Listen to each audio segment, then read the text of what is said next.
This is the Boer notation diagram which I have created in Excel, and I'm going to demonstrate it now.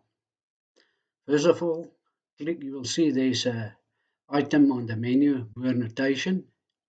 You click on it twice. You will see a submenu will open, and then you click on Create Diagram in the submenu.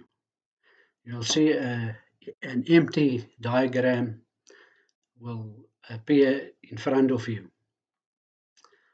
Then you click on the Boer notation on the menu again, and on the submenu you click Open Element Form. A selection box will appear in front of you. In that selection box, you will click the element of your choice.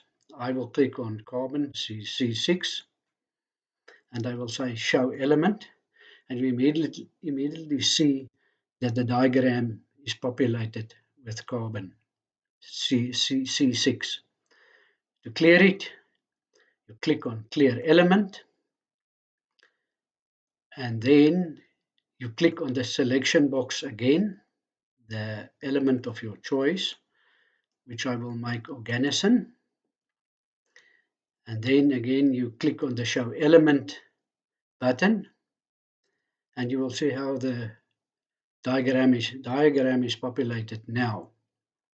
When you finish, you just click on Clear Element, and then you click on the red button Exit. Then you go back to Boer notation, and on the submenu you choose Delete Diagram, and you will see the diagram will disappear. This diagram will be very useful for learners, students, Excel users, the industry, and those who love chemistry.